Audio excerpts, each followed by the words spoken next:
Karthik arrives in Srinagar, leaving behind the noise of the Nilgiris for the welcoming embrace of Gulzar's home. Between the scent of blooming gardens and the rhythmic rowing of a shikara, he must learn to release his inner tension and surrender to a slower pace of life. Listen along as a gentle evening of hospitality and kinship leads toward a state of absolute peace. The fragrant threshold. The terminal was a collision of shouting voices and the metal-sharp shriek of luggage trolleys scraping against concrete. Karthik stood in the center of the current, his suitcase a heavy anchor at his side, while the air tasted of diesel fumes and wet asphalt. The noise didn't just fill the space, it pressed against his temples, a frantic vibration that mirrored the leftover static in his mind. He had spent the last 3 days calculating distances, checking flight connections, and worrying over the fragile logistics of leaving his hives in the Nilgiris. Every face passing him was a blur of urgency, a rushing tide of people who seemed to be sprinting toward an invisible finish line. He felt the familiar tight coil of social anxiety tightening in his chest, the sudden fear that he had forgotten something essential, a document, a gift, the very reason he had traveled this far. He stepped out of the terminal and into the Srinagar air, but the transition offered no immediate relief. The taxi ride was a series of abrupt jolts and the rhythmic, aggressive honking of horns that sliced through the afternoon. Karthik stared out the window, his gaze darting between the jagged peaks of the mountains and the crowded streets. He felt the friction of the city grinding against his nerves, a sensory overload that made him want to curl inward. His mind was still back in the hills, caught in the humming synchronization of the bees, and the disconnect between Nat's silence and this chaos felt like a physical tear in his skin. By the time the taxi pulled away from the curve near Gulzar's neighborhood, Karthik's thumb was rubbing his index finger in a rhythmic, frantic motion. It was a small, private loop of movement, a way to anchor himself as he navigated the narrow lane leading to the house. He walked slowly, the soles of his shoes clicking on the pavement, while his mind rehearsed the greeting he would give. He worried about the cadence of his voice. Would it sound too tentative? Would he stumble over the years of silence between them?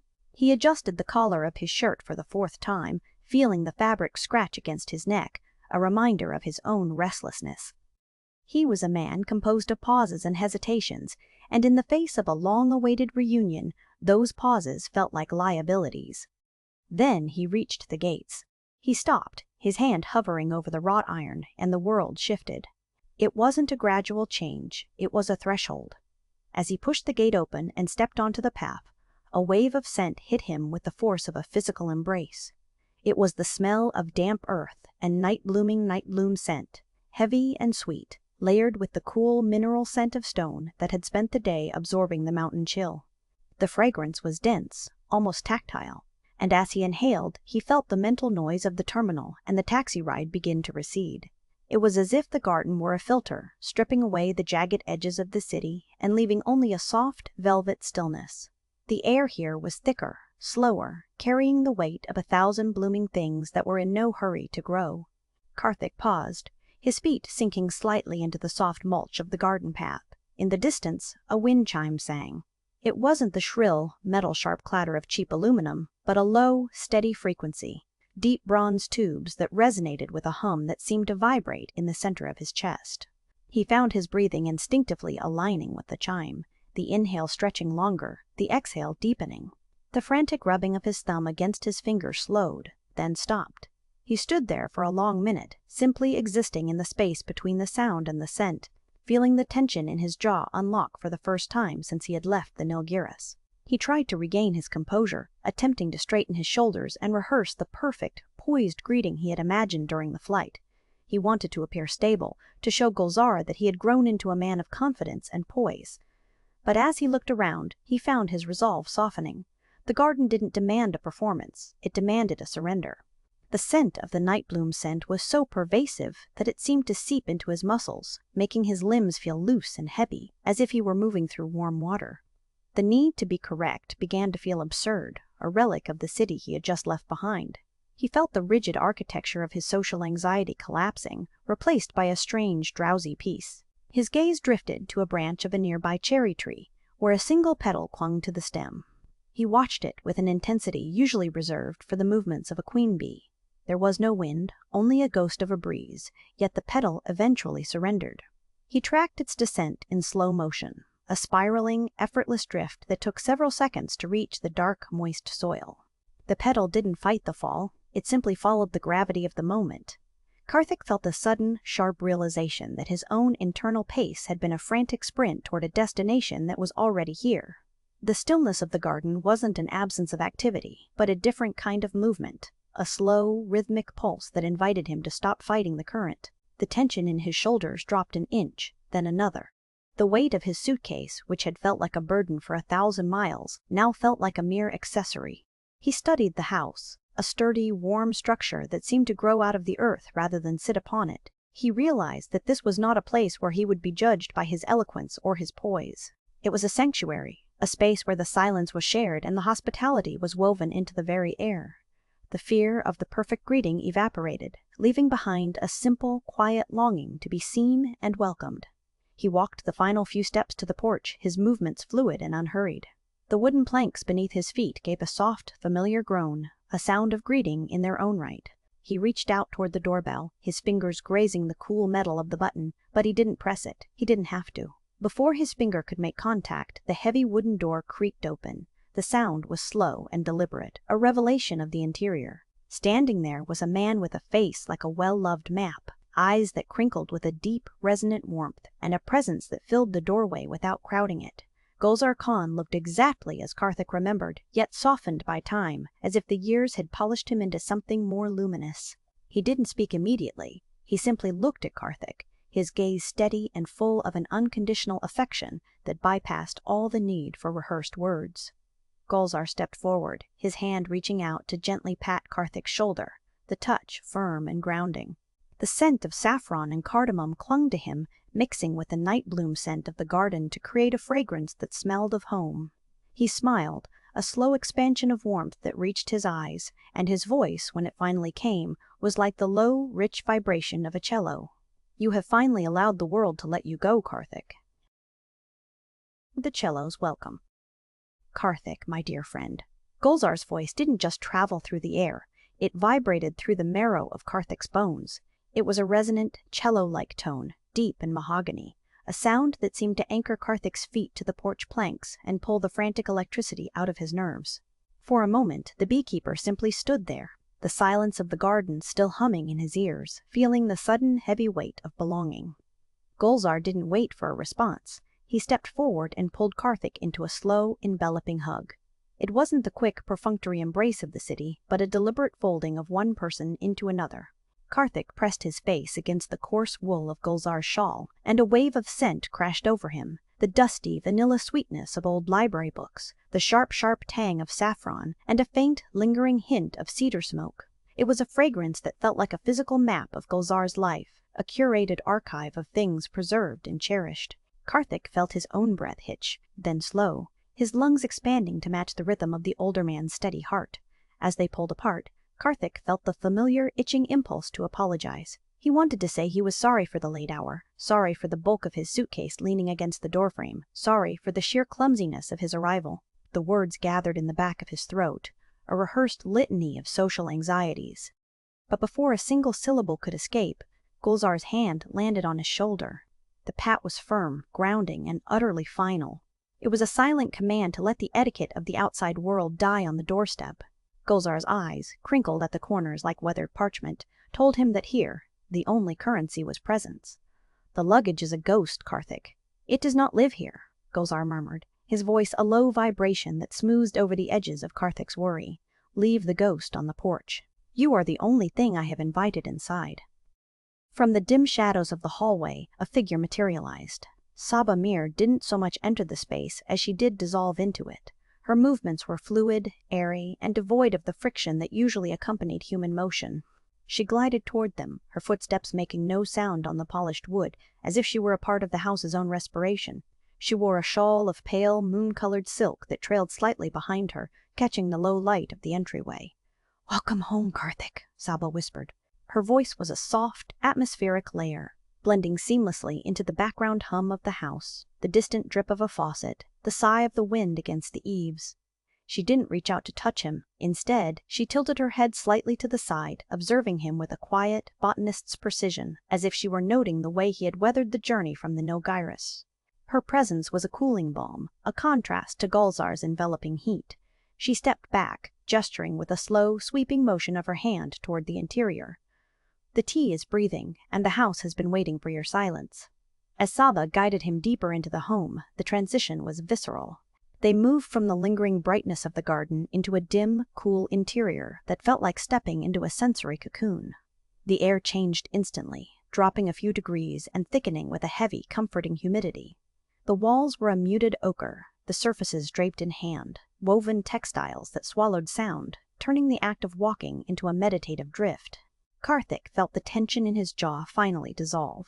He began to rub his thumb against his index finger, a slow, rhythmic motion that mirrored the steadying beat of his own heart. Saba led him through a corridor where the light was provided by small, amber lamps tucked into niches in the wall. Along the walkway, a series of elaborate flower arrangements stood in heavy brass vases. These weren't the loud, celebratory bouquets of a city hotel, but curated clusters of local flora, deep purple iris, pale night bloom scent, and sprigs of wild mint. As they passed, the scent shifted in waves, a calming herbal musk that seemed to scrub the remaining grit of the airport and the highway from Karthik's skin. He found himself slowing his pace, his nostrils flaring to catch the exact moment the night bloom scent gave way to the earthiness of the mint. "You move as if you are still carrying the road with you," Saba noted, her voice barely a ripple in the air. She didn't look back, but her tone was kind, a gentle observation rather than a critique. "Let the house take the weight. The floor here knows how to hold everything." Karthik followed her, feeling the strange, luxurious sensation of becoming unimportant. In the hills, he was the keeper of the hives, the man with the answers for the dying blossoms. Here, he was simply a guest, a leaf caught in a slow-moving current of hospitality. He watched the way the amber light played off the silk of Saba's shawl, the way the shadows danced in the corners of the ceiling, and for the first time in years, the internal monologue that usually narrated his every social failure fell silent. They approached the threshold of the inner courtyard, a space where the ceiling opened up to a sliver of the indigo night sky. The air here was crisp, smelling of damp stone and old incense. A low table of carved walnut sat in the center, topped with a silver tray of steaming glasses and a plate of sweets that looked like polished jewels. The atmosphere was one of profound, curated stillness, a sanctuary where time seemed to have folded in on itself, refusing to move forward. However, as Karthik stepped into the center of the room, the silence was punctured. From the adjacent study, a sharp, rhythmic ticking began to echo. It was a metal-sharp, precise sound, click-clack, click-clack, a mechanical heartbeat that sliced through the soft textures of the house. It was an intruder, a stark, rigid contrast to the fluid grace of Saba and the resonant warmth of Gulzar. The sound was insistent, demanding a schedule, a deadline, a counting of seconds that felt violently out of place in this cocoon of timelessness. Karthik paused, his thumb freezing against his finger. He looked toward the doorway of the study, where the ticking seemed to be emanating from a single, focused point. The sound didn't just announce the presence of another person. It announced a different kind of energy, one of structure and precision that threatened to unravel the fragile piece he had just found. Gulzar, who had been walking behind him, let out a small, knowing sigh that sounded like a distant wind in the pines. He didn't move to stop the sound, but his hand returned to Karthik's shoulder, a gentle pressure that served as a warning and a comfort all at once. "Adnan has arrived," Gulzar said, the cello tone of his voice now carrying a hint of wry amusement. "He has brought the clock with him, as he always does." Karthik looked at the doorway, the rhythmic click-clack growing louder, a countdown to an encounter he wasn't sure he was ready for, while the scent of night bloom scent and mint continued to swirl around him, trying desperately to hold the silence in place. Glitters glow. Adnan stepped from the study as if he were emerging from a blueprint, his posture a straight line that refused to bend to the slouching comfort of the house. He didn't walk so much as he transitioned from one point to another, his movements governed by a hidden grid. He stopped exactly 3 feet from the walnut table, the ticking of the clock he carried still humming in the air like a persistent insect.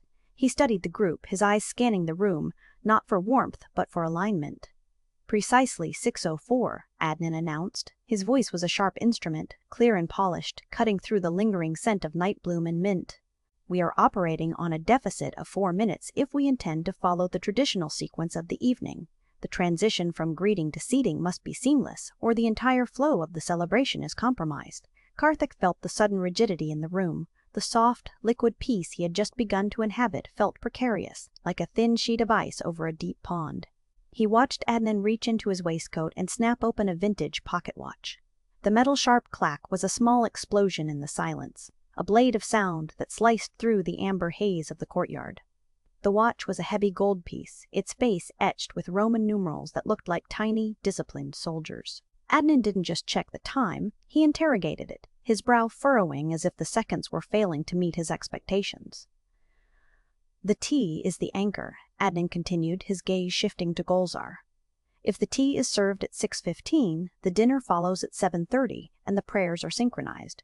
To deviate by even a fraction is to invite chaos into the house." Gulzar didn't argue. He simply smiled, a slow, expansive expression that seemed to absorb the sharpness of Adnan's tone. He patted Karthik's shoulder, the gesture a silent reminder to remain anchored in the present. "Time in this house, Adnan, has a habit of folding," Gulzar murmured, his voice a deep, resonant cello. "It does not move in lines, but in circles. Our guest has traveled far. Let him breathe the air of the valley before we bind him to a clock." As the friction between the two men vibrated in the air, a new presence entered the courtyard. Zoya Malik arrived without a sound, her footsteps absorbed by the heavy woven rugs. She didn't acknowledge the argument or the tension. Instead, she moved with a hypnotic, slow-motion grace, her eyes blinking in a rhythmic, steady pattern, slowly closed, slowly open, as if she were counting the heartbeats of the room. In her hand, she carried a long taper and a box of matches, her movements fluid and devoid of urgency. Karthik watched her, fascinated by the contrast. While Adnan was a series of sharp angles and deadlines, Zoya was a curve. She approached the first lantern, a heavy brass fixture with panes of frosted glass, and struck a match. The flare of light was brief and violent, a sudden orange spark that illuminated the fine lines of her face, but it was immediately followed by a steady, warm amber glow as the wick caught. The light didn't fight the darkness, it invited the darkness to sit beside it. "The tea," Adnan repeated, his voice rising slightly, "must be served at 6:15. Saba, is the blend ready? The infusion time for the saffron is non-negotiable." Saba, who had been tilting her head to the side, listening to the distant sound of the lake, gave a soft, airy laugh. "The saffron wakes up when it is ready, Adnan, not when the watch tells it to." Adnan frowned, his thumb rubbing the gold casing of his watch. He looked like a man trying to hold back a flood with a ruler. "Precision is the highest form of respect," he insisted. "To be precise is to honor the occasion." Karthik found himself drifting toward the edge of the courtyard, drawn by the slow progression of Zoya's work. She moved from the first lantern to the second, then the third, her rhythmic blinking never wavering. As each flame was birthed, the geometry of the room shifted. The harsh shadows that had clung to the corners of the ceiling began to dissolve, replaced by a soft, honeyed light that blurred the edges of the furniture and the people within it. It was as if the amber glow were a physical weight, pressing down on the sharpness of the air, smoothing out the jagged edges of Adnan's insistence. Karthik felt a strange sensation in his chest, a loosening of a knot he hadn't known was tied. The social anxiety that had trailed him from the airport, the constant internal audit of his posture and his words, began to fade. He leaned into the warmth of the light, his thumb slowly rubbing against his index finger. He realized that the amber glow was doing more than illuminating the room. It was creating a sanctuary. Within this golden perimeter, the demands of the outside world and the rigidity of the clock felt distant and irrelevant. Adnan checked his watch again. His face tightened. 6:12. We are now 3 minutes behind the optimal window. This is where the structure begins to fray. Zoya stopped beside him. She didn't speak, she simply hummed a low, vibrating tone in the back of her throat, a sound that mimicked the distant drone of a hive. It was a grounding frequency, a sound that demanded nothing and offered everything. With a slow, deliberate motion, she reached up and dimmed the main overhead light, plunging the room further into the intimate, flickering warmth of the lanterns. Adnan opened his mouth to protest, but the words seemed to die in the air. The amber light had finally reached him, softening the line of his jaw and the intensity of his gaze. He looked down at his gold watch, and for the first time, his grip on it loosened. He didn't put it away, but he stopped staring at the dial. The silence that followed wasn't the empty silence of a void, but the full silence of a shared breath.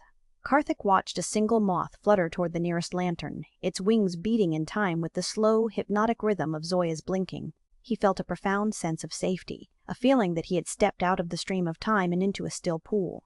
The ticking of the clock was still there, but it no longer sounded like a countdown. It sounded like a heartbeat, steady and unremarkable.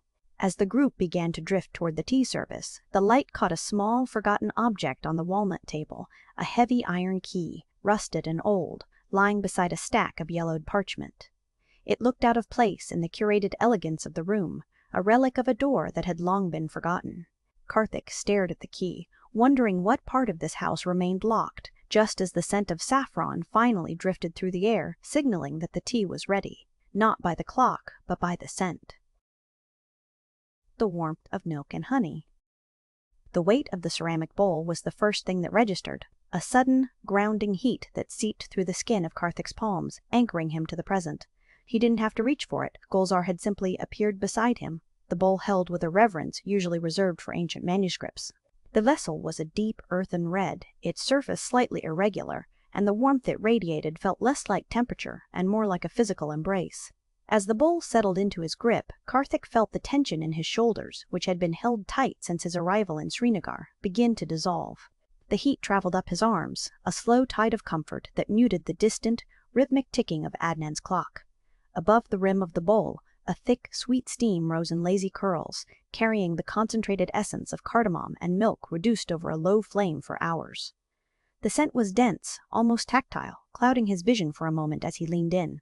It was a fragrance that spoke of patience and slow fires, a smell that reminded him of the way honey thickened in the cool air of the Nilgiris, though this was creamier, more opulent. The steam dampened his skin, leaving a faint sweet dew on his cheeks, and for a second, the room around him blurred into a soft focus haze of amber light and hushed tones. Karthik lifted the silver spoon, his movements cautious. He took the first spoonful of sheer kurma, and the richness was an immediate physical weight on his tongue. It was not merely a taste, but a sensation of density. The velvet texture of the reduced milk, the sudden bright pop of a cardamom pod, and the deep caramelized sweetness of dates. As he swallowed, he felt the dessert slide down his throat like a warm ribbon, spreading a heavy, pleasant lethargy through his chest. It was a profound saturation, a culinary saturation that seemed to seep into his very bones, making his limbs feel as though they were being gently pressed into the upholstery of the chair. He found himself pausing, the spoon hovering halfway between the bowl and his lips. Usually, in these moments of social gathering, Karthik's mind was a hive of activity, an internal audit of his posture, the timing of his nods, and the precise cadence of his responses. He was always performing the role of the polite guest, a persona that required a constant, exhausting vigilance. But the sheer kurma was acting as a solvent. With every spoonful, the boundaries of that persona began to fray. His thoughts, once sharp and anxious, were becoming slow and syrup-like, drifting with the same languid grace as the steam rising from the bowl. The need to be correct was being replaced by a primal, sensory contentment. Across the low table, Zoya sat in a stillness that was almost architectural. She didn't speak, nor did she offer the customary inquiries about the flavor. She simply watched him, her eyes blinking in that slow, hypnotic rhythm that felt like a metronome for a different kind of time. Her silence wasn't a void to be filled, it was a mirror. In her steady, unblinking gaze, Karthik saw an invitation to abandon the performance. She was telling him, without a single sound, that there was no requirement for conversation here, only for tasting. He felt a strange kinship with her in that silence, a shared understanding that the most profound communication in the room was happening through the warmth of the ceramic and the scent of the spices. Karthik tried to shift his position, but the movement felt sluggish, as if he were moving through water. He noticed the way his hand trembled slightly, not from nerves, but from a sudden, overwhelming relaxation. The act of lifting the spoon again became a meditative exercise in slow motion. He watched the silver curve dip into the creamy white surface, the slow ripple of the dessert reacting to the intrusion. He became acutely aware of the texture of the bowl's rim against his thumb, the slight grit of the unglazed clay. The physical world had shrunk to the diameter of the bowl, and the heat of it acted as a sensory anchor, pulling his consciousness out of the attic of his head and dragging it down into the heavy, warm reality of his body. "It is the recipe of my grandmother." Gulzar's voice drifted over him, resonant and low, like a cello playing in a distant room. The sound didn't jar him, it merged with the atmosphere, a warm vibration that seemed to pulse in time with the heartbeat of the house. Gulzar didn't stand over him. He had retreated a few steps, giving Karthik the space to exist within his own sensory bubble. She believed that the secret was not in the ingredients, but in the waiting. To rush the milk is to insult the cow. Karthik wanted to respond, to offer a thoughtful comment on the philosophy of patience, but the words felt too heavy to lift. He simply nodded, a slow, sweeping motion that felt as though it took an eternity to complete. He felt a soft pat on his shoulder, Gulzar's hand, brief and affectionate, before the older man moved away to attend to Saba. The touch was light, but in his current state of lethargy, it felt like a seal of approval, a gesture that told him it was okay to simply be, to sink, to disappear into the comfort of the evening. Beside them, Adnan had finally ceased his pacing. He was leaning against a mahogany pillar, his vintage pocket watch still in his hand, but he wasn't checking the time. He was watching the steam rise from the bowls with a look of bewildered surrender. The rigidity of his schedule had been dismantled not by an argument, but by the scent of cardamom. He looked less like a conductor of a strict orchestra, and more like a man who had forgotten why he was holding the baton. The tension in the room had shifted from a contest of wills to a collective descent into stillness. As Karthik reached the final spoonful, a profound heaviness settled over his eyelids. It was a weight that felt inevitable and welcome, like a heavy velvet curtain being drawn across a stage. The simple act of keeping his eyes open became a conscious effort, a struggle against a tide of warmth that threatened to pull him under. He looked down at the rusted iron key and the yellowed parchment still resting on the walnut table, but they no longer seemed like mysteries to be solved. They were merely objects, quiet and still, waiting for a time that felt very far away. He leaned back, the ceramic bowl now empty but still radiating a ghost of heat against his palms. His breathing had slowed, matching the rhythmic blink of Zoya's eyes and the distant, muffled sound of the lake slapping against the shore. The world felt soft at the edges, the amber light of the lanterns blurring into a single golden glow that enveloped the room. He felt a sense of safety so absolute that it was almost intoxicating. He was no longer a stranger in a strange city, but a piece of a larger, slower mechanism. Saba moved through the room like a ghost, her presence signaled only by the faint scent of crushed nightbloom scent and the soft rustle of her shawl. She paused beside him, her head tilting slightly to the side as she observed his half-closed eyes. She didn't ask if he was tired, she knew. The stillness of the house had finally claimed him. She whispered something to Zoya, a sound so airy it was barely a breath, and Zoya responded with a low, vibrating hum of agreement. Karthik felt his chin dip toward his chest. He tried to remember the purpose of the key, the nature of the parchment, but the thoughts slipped through his mind like water through fingers. The only thing that remained was the lingering taste of honey and cream on his tongue, and the heavy, comforting warmth in his stomach. The ticking of the clock had vanished entirely, replaced by the sound of his own slow, deep respiration. Just as he felt himself slipping toward the threshold of sleep, a sudden sharp click echoed through the room. It was the sound of a lock turning, not the one the rusted key belonged to, but a door somewhere deeper in the house. The sound was small, but in the profound silence of the sanctuary, it landed like a stone in a still pond. Karthik's eyes fluttered open, the heaviness still clinging to them, as he saw Gulzar and Saba exchange a glance of sudden, sharp alertness. The peace remained, but a new, quiet question had entered the room, vibrating just beneath the surface of the warmth. The hypnotic verse. The click of the lock hung in the air, a sharp, metal-sharp splinter in the velvet silence. For a moment, the room held its breath. Gulzar and Saba remained frozen, their eyes locked in a silent conversation that Karthik could not translate, a shared secret that pulsed between them like a live wire. Karthik felt the remnants of his drowsiness cling to him, a heavy, warm cloak that made the sudden alertness of the others feel distant, as if he were watching them through a sheet of rainwater. He shifted his weight, his thumb slowly rubbing against his index finger, the skin dry and familiar. The rusted iron key still lay on the walnut table, a jagged little tooth of metal that seemed to vibrate in sympathy with the sound that had just echoed from the depths of the house. "A wandering wind," Gulzar finally said, though his voice lacked the conviction of a man explaining a breeze. He didn't look at the door. Instead, he turned back to Karthik, his expression smoothing out into a mask of hospitable warmth, though the edges of his eyes remained tight. He reached out and gently patted Karthik's shoulder, the pressure firm and grounding, as if anchoring the beekeeper to the present moment. "The house is old, my friend. It sighs, it settles, it speaks in tongues we have long forgotten how to translate. Let us not let a ghost of a sound steal the nectar of our evening." Gulzar shifted his position, leaning back into the plush cushions of the floor seating. He didn't mention the lock again, but as he settled, he began to hum, a low, resonant sound that started in the base of his throat and seemed to ripple through the very floorboards. It was a sound that didn't seek to fill the silence, but to weave itself into it. Saba tilted her head, her airy presence receding into the shadows of the room, while Zoya continued her rhythmic blinking, her eyes like slow shutters on a camera, capturing the golden light of the amber lanterns.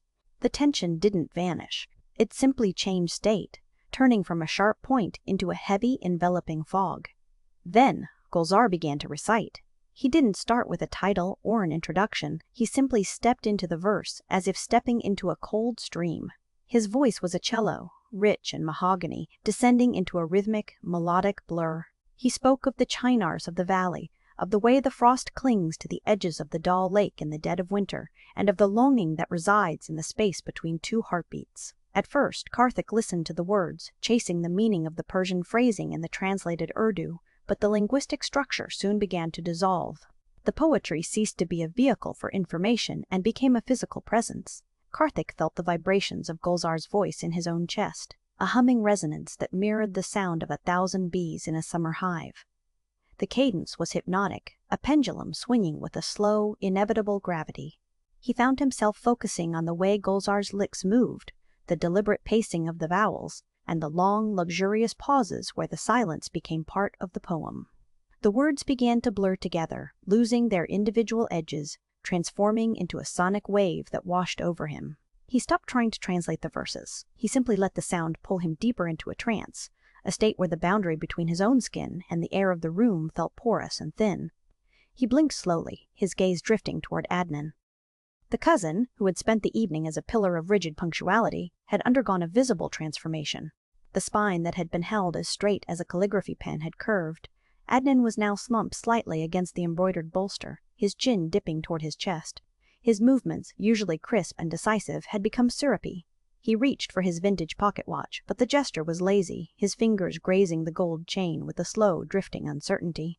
He didn't even open the casing to check the time. He simply held the watch in his palm, his thumb tracing the ornate engravings in a rhythmic, mindless circle. Karthik noticed the ticking of the watch was still there, a faint, metal-sharp heartbeat beneath the wash of the poetry. But the cadence had shifted. It no longer felt like a countdown or a deadline. It had slowed, syncing itself to the resting pulse of the room. The tick-tock became a metronome for the trance, a steady, comforting anchor that kept them from drifting entirely away. Karthik tried to catch one specific line, a phrase about the scent of saffron and the weight of memory. But as soon as he reached for it, the sound washed over him again, a warm tide that erased the need for comprehension. The effort of thinking felt like trying to swim upstream in a river of honey. It was easier to simply float. Around them, the room seemed to be breathing in synchronization with Gulzar's voice. The amber light of the lanterns pulsed slowly, dimming and brightening in time with the rise and fall of the recitation. The scent of the saffron tea, now cooling in the cups, mingled with the faint, sharp tang of the rusted key on the table. Karthik felt a profound sense of weightlessness, as if the floor had become a cloud and he were slowly sinking into it. He watched a single mote of dust dance in a shaft of gold light, its movement orbiting the rhythm of the verse, a tiny planet caught in the gravity of Gulzar's voice. From somewhere outside, perhaps from the eaves of the house or a neighbor's garden, a distant wind chime began to ring. The sound was thin and silver, but it didn't break the spell. Instead, it layered itself over the poetry, adding a crystalline texture to the dense blanket of sound. The chime echoed the rhythm of the verse, a call and response between the man and the wind. Karthik closed his eyes, and the auditory experience became a physical landscape, a valley of deep, resonant lows and shimmering silver highs. He felt the social anxieties that usually clung to him like wet wool simply evaporate, leaving behind a clean, empty stillness. As Gulzar reached the crescendo of the poem, the voice did not rise in volume. There was no theatrical peak, no sudden burst of energy. Instead, the voice deepened. It became a subterranean sound, a vibration that felt as though it were emanating from the earth itself. It was a sound of absolute gravity, pulling everything toward the center. Karthik felt a strange sensation in his limbs, a feeling of immense density, as if his bones were turning to lead. He wasn't falling, but sinking, descending through the floor, through the foundations of the house, into a deep, warm loam of peace. Beside him, Adnan's hand had gone completely still, the pocket watch resting forgotten in his open palm. Zoya's blinking had slowed to a near halt, her presence a quiet, humming shadow. Saba remained in the periphery, her airy voice now entirely subsumed by the resonance of her father. The room had become a cocoon, a sanctuary where time had ceased to be a linear progression and had become a circular, breathing thing. The memory of the lock turning was still there, a tiny seed of curiosity, but it was buried under layers of sonic velvet, dampened by the overwhelming comfort of the moment. Just as the final syllable of the poem faded into a lingering vibration, Gulzar let out a long, slow breath. The silence that followed was not the empty silence of before, but a full, saturated stillness, heavy with the weight of the words that had been spoken. Karthik remained motionless, his eyes half closed, feeling the ghost of the rhythm still pulsing in his fingertips. He felt an intense desire to remain in this state forever, to be a permanent resident of this golden, humming twilight. However, as the resonance died away, the silence was punctured by a new sound. It wasn't a lock this time, but a soft, wet sliding noise, like something heavy being dragged across a stone floor in the corridor outside the room. It was followed by a faint, rhythmic scratching, 3 slow, deliberate scrapes against the wood of the door. Gulzar's hand, still resting on Karthik's shoulder, tightened slightly. The warmth was still there, but the air in the room suddenly felt thinner, as if something had just stepped out of the shadows and into the light. The mirror of silence. The scratching stopped as abruptly as it had begun, leaving a vacuum in the air that felt heavier than the sound itself. Gulzar's hand remained on Karthik's shoulder, the grip no longer a gesture of affection but a steadying anchor. For a few heartbeats the room held its breath. The golden light of Zoya's lantern seemed to thicken, turning the air into a translucent amber syrup that slowed every movement. No one spoke. To speak would be to admit that the silence had become fragile, a thin sheet of ice over a dark, freezing lake. Karthik felt the residue of the poem still humming in his marrow, but the wet, sliding noise from the corridor had introduced a dissonant note. He shifted his weight, his thumb instinctively rubbing against his index finger in a slow, rhythmic circle. He looked toward the door, then toward Gulzar, searching for a sign of alarm. But Gulzar's expression was unreadable, a mask of serene hospitality that didn't quite reach the tightness in his jaw. The host's resonance had vanished, replaced by a watchful stillness that mirrored the house itself. Across the circle of cushions, Zoya was watching him. Her eyes were wide, dark pools that reflected the flickering lantern light like twin mirrors. There was no judgment in her gaze, nor was there the frantic curiosity that usually accompanied a strange noise in a quiet house. Instead, there was a profound, wordless recognition. She studied Karthik not as a guest or a stranger, but as a fellow traveler in a kind of silence, the kind that occurs when the world outside ceases to make sense, and the only reality is the immediate physical presence of others. Karthik found himself unable to look away. He had spent most of his life navigating the jagged edges of social interaction, always calculating the distance between his words and the expectations of others. But here, in the amber glow of the Srinagar night, the need for calculation evaporated. He didn't have to wonder if he was sitting too rigidly or if his silence was being interpreted as boredom. The kinship was biological, a synchronization of spirits. He saw Zoya's eyelids descend in a slow, deliberate motion, a rhythmic blink that felt like a metronome for the soul. Without conscious effort, Karthik felt his own chest expand and contract in time with her. He slowed his intake of breath, matching the cadence of her blinking. Inhale, pause, exhale. The rhythm was hypnotic, a slow tide pulling him further away from the shore of his anxieties. The social pressure that usually clung to him like wet wool didn't just lift, it dissolved entirely. He was no longer a beekeeper from the Nilgiris hills trying to fit into a Kashmiri living room. He was simply a point of consciousness in a room filled with the scent of saffron and old wood. Adnan, whose pocket watch had been the heartbeat of the evening, finally moved. He didn't check the time. Instead, he leaned back against the mahogany wall, his shoulders dropping 2 inches. The rigidity that had defined him since his arrival seemed to have been bled out of him by Gulzar's poetry. He studied the door, then at the others, and let out a sigh that sounded like a collapsing bellows. He didn't ask about the scratching. He didn't demand an explanation for the wet sliding sound. In the sanctuary of the house, the need for a schedule had been replaced by a need for presence. Saba remained in the periphery, her head tilted to the side. She was listening, not to the corridor, but to the house. She seemed to be tracking the movement of the wind through the eaves, her airy presence blending into the shadows. She caught Karthik's eye and gave a tiny, almost imperceptible nod, as if confirming that the stillness was safe, that the intruder, whatever it was, had been neutralized by the sheer weight of the peace they had cultivated. Karthik noticed then that the amber light was not static. The lanterns flickered in a slow, pulsing rhythm, as if the house itself were breathing. The shadows on the walls stretched and retracted with a biological regularity. He felt the boundary between his skin and the air beginning to blur. The scent of the tea, the warmth of the wool rug beneath him, and the distant, muffled lap of the lake water against the foundations merged into a single, sensory tapestry. He felt an immense density in his limbs, a pleasant heaviness that made the idea of standing up seem like an impossible feat of athletics. Zoya moved then, a fluid shift of fabric and shadow. She reached out and adjusted the velvet pillow beneath Karthik's elbow, smoothing a crease in the fabric with a touch that was light as a moth's wing. It was a gesture of care so simple and devoid of expectation that it hit Karthik with the force of a physical embrace. There was no, "Are you comfortable?" or "Do you need anything?" Just the silent correction of a misalignment. He leaned into the pillow, his body sinking deeper into the floor, his identity merging with the quietude of the room. As the minutes stretched, the light began to fade further. The lanterns didn't go out, but the shadows they cast grew longer and deeper, swallowing the corners of the room. The amber hue shifted toward a bruised purple, the color of the sky just before the stars emerge. With the change in light came a change in the silence.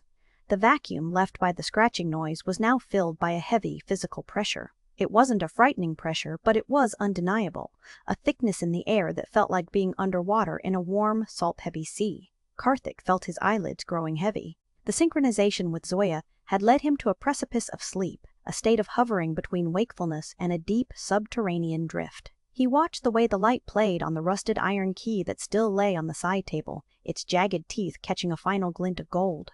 The key seemed to vibrate slightly, though he knew it was only the tremor of his own exhausted vision. Gulzar finally spoke, but his voice was no longer the cello of the poem. It was a whisper, a sound that barely disturbed the air. "The house remembers everything," he murmured, though it wasn't clear if he was speaking to Karthik or to the room itself. The words didn't spark curiosity, they simply layered themselves over the stillness, another texture in the velvet.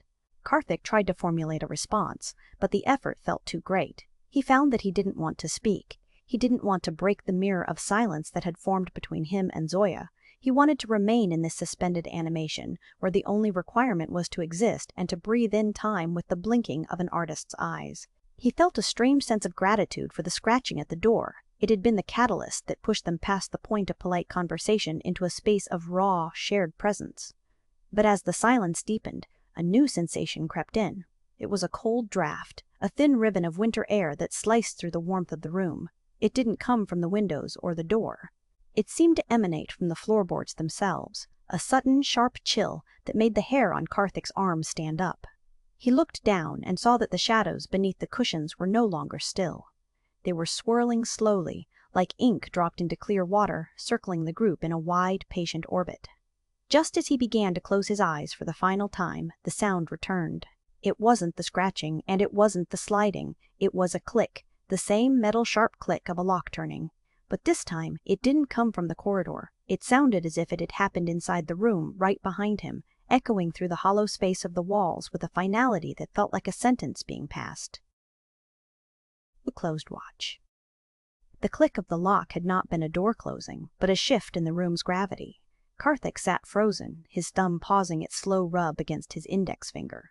The air, once thick in velvet, now felt fragile, as if the slightest movement might shatter the equilibrium they had fought so hard to build. Beside him, Zoya's blinking had slowed to a glacial pace, her eyes reflecting the dying amber of the lanterns like two dark pools of oil.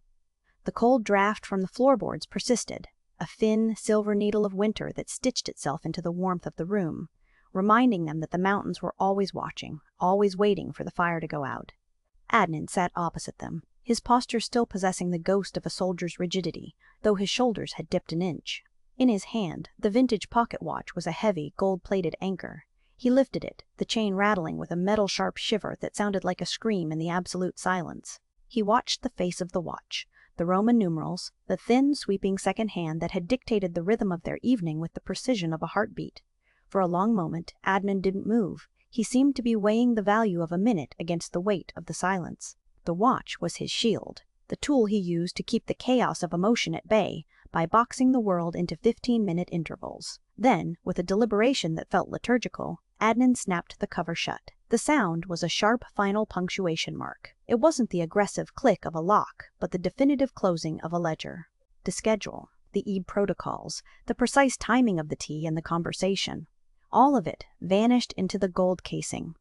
Adnan didn't put the watch in his pocket immediately. He held it in his palm, feeling its weight, his expression softening into something that looked like relief, or perhaps a quiet kind of defeat. He looked at the others, his eyes no longer searching for a clock, but simply seeing the people in the room.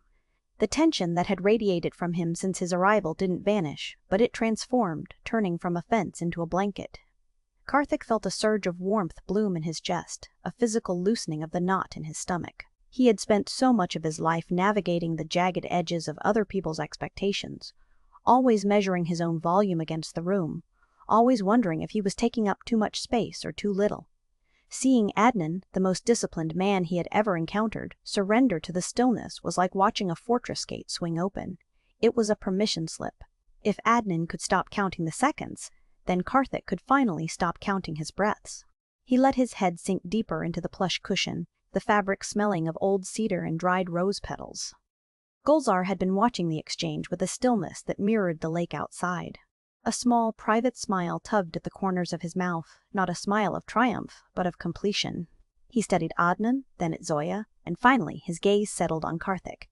Gulzar leaned forward, the movement slow and fluid, like a current shifting in the water. He didn't speak, he didn't need to. He simply looked into Karthik's eyes, searching for the residue of the anxiety that had followed the beekeeper from the Nilgiris. What Gulzar found there was a glaze of profound peace. Karthik's eyelids were heavy, drifting, his pupils dilated in the amber light. He looked like a man who had finally found the frequency he had been searching for. Gulzar felt a quiet vibration of satisfaction settle in his own bones. For the host, the act of hospitality is not merely the providing of tea or a bed, it is the curation of a sanctuary. He had watched Karthik enter the house as a stranger to his own comfort, a man wound tight as a spring. Now, seeing the slackness in Karthik's jaw and the depth of his gaze, Gulzar knew his mission was fulfilled. Karthik was no longer a guest being accommodated. He had become a part of the house's own breathing rhythm. They sat there for an eternity of minutes, suspended in a state of absolute equilibrium. The room had become a vacuum where time ceased to be a linear progression and instead became a pool. The only sound that dared to penetrate the silence was the distant, rhythmic slap of the dull lake against the wooden posts of the house. It was a wet, heavy sound. Thrum, pause, thrum, the heartbeat of Srinagar. The sound seemed to synchronize with the blinking of Zoya's eyes and the slow, shallow rise and fall of their collective chests. The iron key remained on the table, a rusted relic of some forgotten door, but it no longer felt like a mystery to be solved. It was simply an object, a piece of metal resting in a room full of resting people. Karthik found himself thinking of his hives back home, the way the bees moved in a singular, humming consciousness, where the individual was subsumed by the needs of the colony. He felt that same dissolution now. The boundaries of his skin seemed to blur. He was the scent of the saffron tea, he was the cold draft on the floor, he was the gold of Adnan's closed watch. He felt a strange, drifting lightness, as if he were floating a few inches above the cushions. The social noise that usually cluttered his mind, the worry over the correct word, the fear of a misplaced gesture, had been bleached white by the silence. He was simply existing, a point of awareness in a golden room. Just as the stillness threatened to pull him under into a deep, dreamless sleep, the air shifted. The door to the inner corridor creaked open, not with a jar, but with a tentative, sliding motion. Saba entered the room. She moved like a ghost through the amber light, her presence announced only by the faint, trailing scent of crushed nightbloom scent and damp earth. She didn't walk so much as glide, her head tilted slightly to the side as she surveyed the group. She saw the closed watch in Adnan's hand, the heavy lids of Karthik's eyes, and the satisfied glow on her father's face. Saba stopped a few feet from them, her voice arriving as a whisper that barely disturbed the dust motes dancing in the lamplight. It was a sound that belonged to the water, airy and fluid, blending seamlessly into the backdrop of the lake's rhythm. "The shikara is waiting," she murmured, her eyes softening. "The water is like a mirror tonight. It is calling for us." Karthik didn't move immediately. The prospect of leaving the cocoon of the room felt like a risk, a potential rupture in the peace they had cultivated. But as he looked at Gulzar, he saw a nod of encouragement. The stillness wasn't confined to the four walls of the house. It was extending, reaching out toward the water. The transition would not be a break, but an expansion. He slowly rubbed his thumb against his index finger one last time, a grounding gesture, and then allowed himself to rise, his movements heavy and slow, as if he were moving through honey. As they filed toward the door, the house seemed to sigh around them, the wooden beams settling into the night. Adnan walked beside Karthik, his pocket watch now tucked away, his stride no longer measured by a clock, but by the natural pace of the group. They stepped out onto the porch, where the air was crisp and tasted of snow and pine. Below them, the dark water of the lake shimmered under a sliver of moon, and there, bobbing gently against the pier, was the carved wooden boat, its canopy draped in velvet, waiting to carry them deeper into the silence. The velvet vessel. The wooden pier groaned under their weight, a low, rhythmic sound that felt less like a warning and more like a greeting. Karthik stepped from the dock onto the shikara, and for a moment the world tilted. The boat didn't just receive him, it absorbed him. He sank deep into a sea of plush, deep crimson velvet cushions that seemed to swallow his weight entirely, pulling him down into a soft, formless embrace. The fabric was heavy and cool against his palms, yet the density of the padding beneath him felt like a physical sigh. He didn't sit so much as settle, his body molding to the contours of the vessel, the edges of his own physical presence blurring into the velvet. "Careful, Karthik," Gulzar said, his voice a rich, resonant cello note that vibrated in the small space. He reached out, his hand landing in a gentle, familiar pat on Karthik's shoulder, guiding him further into the heart of the cushions. "Let the boat take you. There is no need to hold yourself up anymore." Before Karthik could respond, a weight settled over him. Zoya had moved with her customary, silent efficiency, draping a heavy wool blanket across his lap and shoulders. It was a thick, hand-woven thing that smelled of dried cedar and lavender, a scent that didn't just drift, but anchored him. The blanket was warm, carrying the residual heat of a hearth, and its weight pinned him gently to the boat. It was a comforting pressure, the kind that silenced the frantic humming of a mind used to calculating every social misstep. Under the wool and the velvet, Karthik felt the sudden, sharp urge to simply vanish into the fabric, to become a permanent fixture of the boat's interior. Sava moved to the rear of the vessel, her silhouette a slim, dark line against the shimmering silver of the lake. She didn't speak, she didn't need to. There was a precise, ritualistic quality to the way she gripped the paddle. Then came the first dip. The sound was a liquid shush, a clean, slicing noise that severed the connection between the boat and the shore. The shikara glided forward, not with a jerk, but with a slow, inevitable momentum that felt as though the water itself were pulling them toward the center of the silence. As the boat drifted, a steady, rhythmic rocking took hold.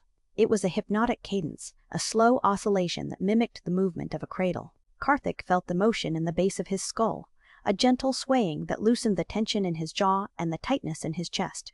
He watched the wake of the boat, a thin V-shaped ripple that disturbed the mirror of the lake for only a second before the water healed itself. The friction of the world seemed to be evaporating.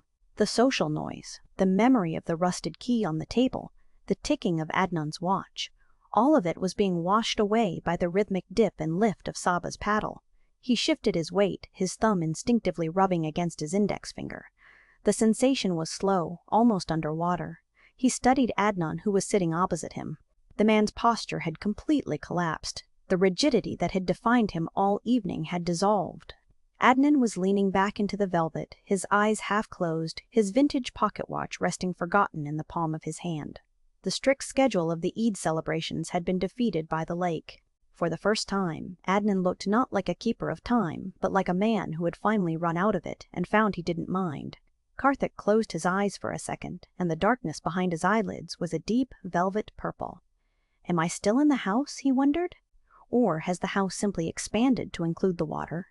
He felt a strange, floating sensation, as if the boundary between the boat and the lake had vanished. He imagined himself as a piece of driftwood, or perhaps a honeybee caught in a slow-moving current, stripped of the need to navigate, to produce, or to perform.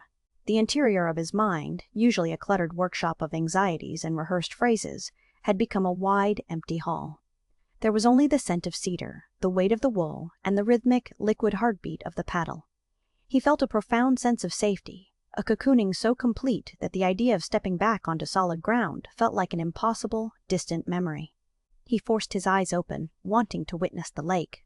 But the velvet against his skin was an overwhelming invitation to surrender. The cushions seemed to pulse in time with the water, a soft, undulating rhythm that whispered for him to let go. He saw Saba's head tilted slightly to the side, her gaze fixed on the distant, shimmering outlines of the mountains, her movements unwavering and precise. She was the engine of their peace, her rowing a steady, unwavering pulse that kept them anchored even as they drifted away from everything known. "The water is breathing tonight," Saba whispered, her voice so airy it almost vanished into the sound of the ripples. She didn't look back, but the words drifted over them like a veil.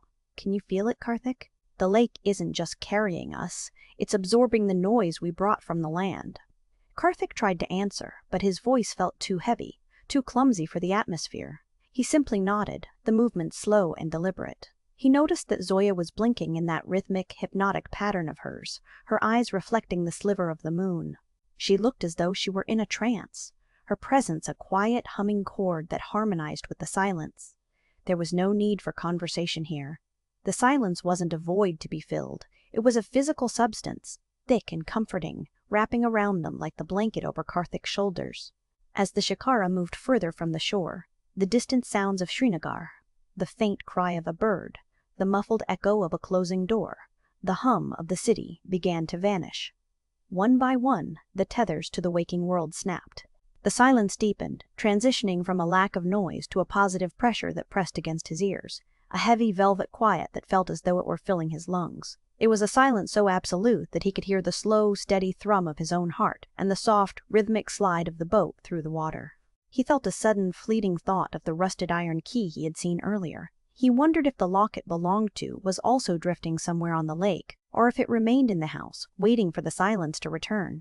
But the thought didn't spark anxiety. It was merely a floating image, a curiosity that drifted past him like a fallen leaf on the water. The lake had stripped him of urgency. The need to know, to solve, or to understand had been replaced by a desire to simply exist in the tilt and sway of the vessel. Gulzar shifted beside him, the velvet rustling softly. "We are entering the heart of the mirror now," he murmured, his voice a warm vibration that seemed to come from the boat itself. "Here the reflections are more real than the things they reflect. Just breathe, my friend, just breathe." Karthik let out a long, slow exhale, feeling his muscles loosen further, his body becoming a part of the crimson velvet and the cedar-scented wool. He felt a heavy, sweet lethargy settling over his limbs, a warmth that started in his toes and climbed slowly toward his chest. The rocking of the boat became a lullaby, a rhythmic, liquid promise of a sleep so deep it would erase the very concept of time. He watched a single star reflect in the black water beside the boat, a tiny, trembling point of light that seemed to pulse in time with Saba's rowing. Just as he felt himself slipping toward the edge of unconsciousness, the boat gave a sudden, gentle shudder. It wasn't a collision, but a change in the current, a subtle shift that sent a ripple through the cushions. In the sudden stillness that followed, Karthik heard something. It wasn't the water, and it wasn't the voice of his companions. It was a soft, metal-sharp clicking sound, coming not from the shore they had left, but from somewhere beneath the floorboards of the shikara, a rhythmic, locking sound that echoed the mystery of the house they had just departed. The night-blooming drift. The clicking sound didn't repeat. It lingered instead as a vibration in the cedar planks, a ghost of a mechanism that had finally found its home. Karthik lay perfectly still, his thumb pausing its rhythmic rub against his index finger. He waited for the alarm of it, the sudden jolt of panic that usually accompanied the unknown, but the lake had already begun to dissolve the edges of his anxiety. The sound was merely a punctuation mark at the end of a long, silent sentence. He studied Gulzar, whose profile was a soft silhouette against the dark, the older man's breathing deep and oceanic. There was no sign that the shudder of the boat had disturbed him. If anything, Gulzar seemed to have merged with the velvet cushions, becoming another layer of the boat's ancient, welcoming architecture. As Saba steered them further from the known channels, the air shifted. It happened gradually, then all at once, as if they had crossed an invisible membrane into a different climate. The scent of the city, the faint, sharp tang of distant traffic and the charcoal of cooking fires, was replaced by a fragrance so dense it felt structural. They were drifting into the floating gardens, where the night-blooming night bloom scent and rare lilies of the lake exhaled in unison. The smell was not a mere aroma, it was a thick, intoxicating weight, a floral syrup that seemed to coat the back of Karthik's throat and settle in his lungs.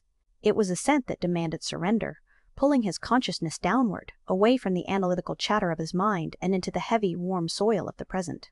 Saba reached forward with a slow, deliberate motion and dimmed the lanterns. The sudden loss of the golden light didn't plunge them into darkness, but rather shifted the world into a palette of silver and obsidian. The lunar glow reflected off the mirror-still water with a precision that felt surgical. Karthik shifted his gaze upward, then downward, and for a moment his equilibrium faltered. The stars were mirrored so perfectly on the surface of the lake that the horizon vanished entirely. He felt suspended in a void of light, a tiny cedar capsule floating in the center of a celestial sphere. There was no longer a sky above and a lake below. There was only the vast, shimmering expanse of the universe, and he was drifting through its very center. "The gardens are dreaming tonight," Saba whispered. Her voice was so airy it barely disturbed the silence, sounding less like speech and more like the wind brushing through the reeds. She didn't look back at them, her head tilted slightly to the side as she listened to the water. "Can you smell the narcissus? It only opens its heart when the world forgets to speak." Karthik tried to answer, but his voice felt too heavy for the atmosphere. He found himself nodding instead, a slow, rhythmic motion that echoed the sway of the shikara. He felt a strange, floating sensation in his limbs, as if his bones had turned to balsa wood. The boundary between his own skin and the wool blanket had blurred. He was no longer a beekeeper from the Nilgiris hills, a man of lists and social hesitations. He was a sensory organ, a vessel for the scent of night bloom scent and the silver light of the moon. He wondered if the rusted iron key he had thought of earlier was also floating in this void, stripped of its purpose, becoming just another piece of drifting metal in a world that had forgotten the need for locks. The rhythmic dip of Saba's paddle became a distant pulse, a metronome for a sleep that was not an ending, but a transition. Each splash was a soft, liquid heartbeat that harmonized with the slow thrum of his own chest. The sound didn't call him back to wakefulness, it acted as a lullaby, pulling him deeper into the velvet embrace of the cushions. He felt a profound, primal sense of safety. It was the feeling of a bee returning to the hive after a long day of foraging, the instinctual knowledge that the perimeter was secure and the warmth was absolute. The lake was no longer just a body of water, it was a protective vessel, a cradle of silk and cedar carrying him toward a destination where time ceased to exist. He closed his eyes, but the image of the mirrored stars remained burned into his eyelids. In the darkness, the fragrance of the flowers intensified, surging in a final, overwhelming wave. It was a sensory crescendo, a wall of scent that felt almost tactile, like a warm hand pressing gently against his forehead, urging him to let go. He could feel the exact moment his grip on the waking world slipped. It wasn't a fall, but a drift, a slow, graceful descent into a dreamless state where the only thing that remained was the scent of the night-blooming gardens and the distant, fading memory of a clicking lock. Just as the darkness became absolute, he felt Gulzar's hand settle on his shoulder. The touch was light, a grounding presence that ensured he wasn't floating away entirely. "Sleep, Karthik," Gulzar murmured, his voice a resonant cello chord that vibrated through the wood of the boat. "The lake will hold you. Everything that is heavy will be left on the shore." Karthik wanted to ask where they were going, or if they would ever find the door that the iron key opened, but the questions felt irrelevant, like pebbles thrown into a bottomless well. The curiosity was still there, but it had lost its edge. It was a soft, rounded thing, a curiosity that didn't require an answer. He let his breath slow, matching the cadence of the water, until he could no longer tell if he was breathing the air or if the lake was breathing him. As the boat glided deeper into the heart of the gardens, the silence returned, but it was different now. It was no longer the absence of noise, but a presence in itself, a thick velvet blanket that muffled the world. He felt himself slipping beneath the surface of his own consciousness, the fragrance of the lilies acting as an anchor, pulling him down into a deep, cool peace.